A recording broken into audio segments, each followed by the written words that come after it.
Assalamualaikum warahmatullahi wabarakatuh. Halo Sobat Praktikum, perkenalkan saya Dila Permatasari, NIM 1930106009 dari kelas Tadris Biologi 4A Fakultas Tarbiyah dan Ilmu Keguruan Institut Agama Islam Negeri Batu Sangkar.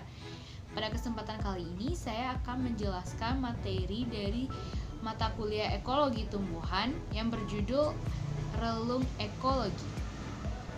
Selamat menyaksikan. Habitat suatu organisme adalah tempat organisme itu hidup atau tempat seseorang harus pergi untuk menemukan organisme tersebut. Istilah habitat banyak digunakan tidak saja dalam ekologi tetapi di mana adapun tipe-tipe habitat terbagi menjadi beberapa bagian, yaitu merupakan sebuah istilah yang dikemukakan oleh Daubenmire yang hanya berkenaan dengan tipe-tipe asosiasi vegetasi dalam suatu kawasan atau potensi vegetasi yang mencapai suatu tingkat klimaks. Habitat lebih dari sekedar sebuah kawasan vegetasi, yaitu meliputi hutan.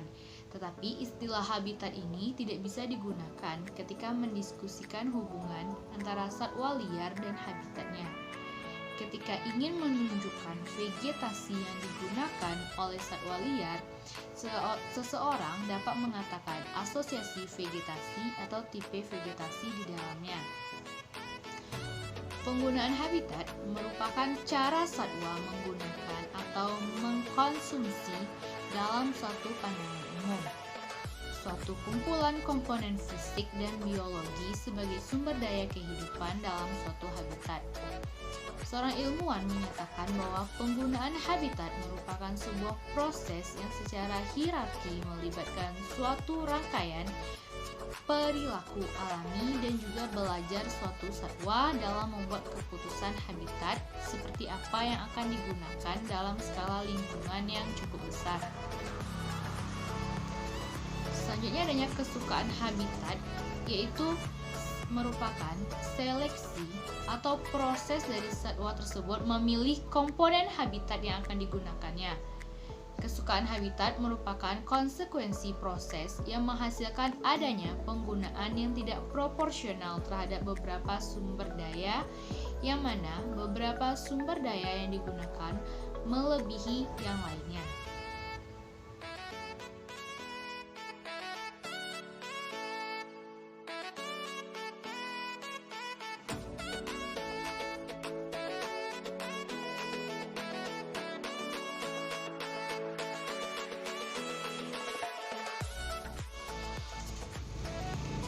Ketersediaan habitat.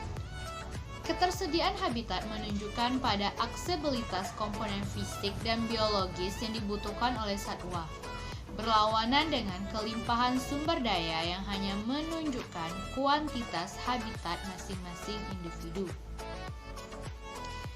Sehingga di dalam habitat tersebut secara teori dapat menghitung jumlah dan jenis sumber daya yang tersedia untuk satwa secara praktek.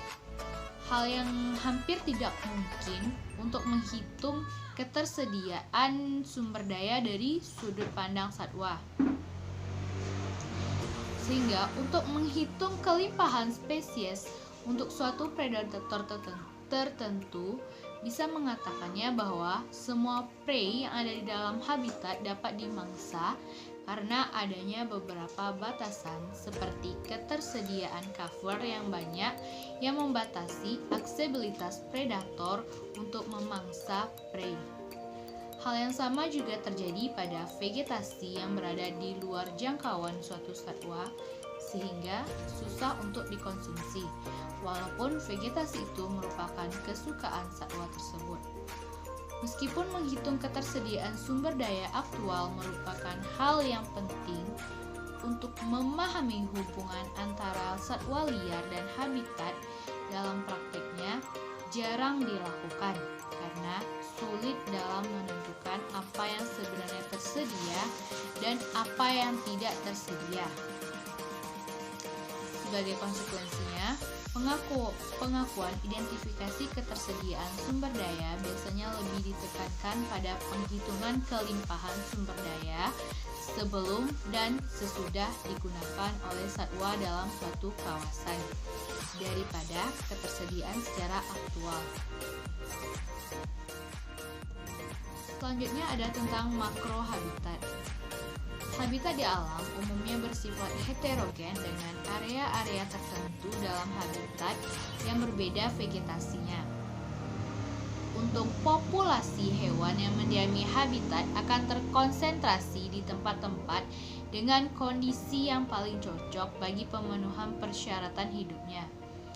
Sehingga bagian dari habitat yang merupakan lingkungan yang kondisinya paling cocok dan paling akrab berhubungan dengan hewan dinamakan dengan mikrohabitat. Sehubungan dengan bagaimana kisaran toleransinya terhadap berbagai faktor lingkungannya, maka berbagai spesies hewan yang berkonsentrasi dalam habitat yang sama atau berkolaborasi dan berinteraksi akan menempati mikrohabitatnya masing-masing. Makrohabitat dan mikrohabitat yaitu merupakan istilah yang biasa ditemukan dalam satu ekosistem. Penggunaannya tergantung dan merujuk pada studi atau bidang yang akan dilakukan terhadap satwa yang menjadi pertanyaannya.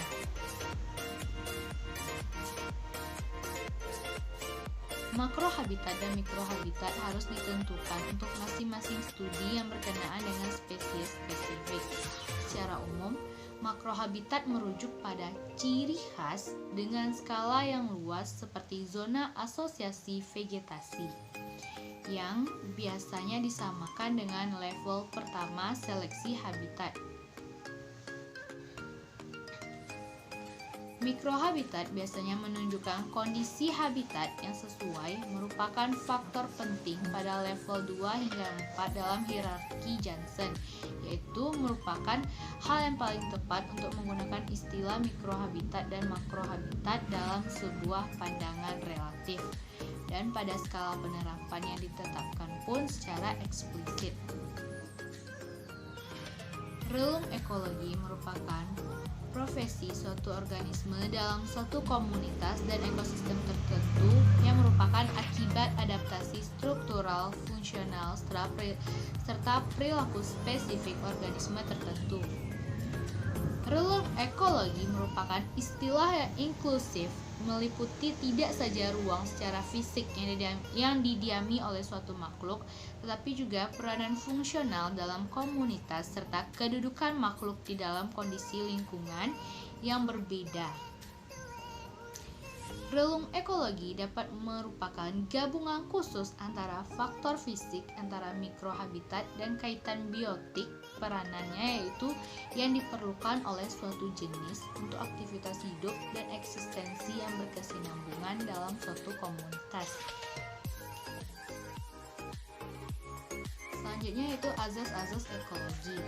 Dengan adanya persaingan dua spesies atau lebih yang memiliki relung ekologi yang sangat mirip, maka mungkin saja spesies tersebut tidak berkonsistensi dalam habitat yang sama secara terus-menerus. Hal ini menunjukkan bahwa suatu relung ekologi tidak dapat ditempati secara simultan dan sempurna oleh populasi stabil lebih dari satu spesies. Maka pernyataan ini dapat dikenal sebagai azas eksklusi persaingan atau aturan Gauss. Sehubungan dengan azas tersebut, menurut azas konsekuensi, beberapa spesies yang dapat hidup secara langsung dalam habitat yang sama merupakan spesies-spesies yang relung ekologinya berbeda. Tentang pentingnya perbedaan di antara berbagai spesies telah lama dikemukakan oleh Darwin. Spesies hewan yang berkerabat dekat satu marga atau satu genus dapat ditemukan pada habitat atau daerah penyebaran yang sama, atau ditemukan pada daerah penyebaran yang berbeda.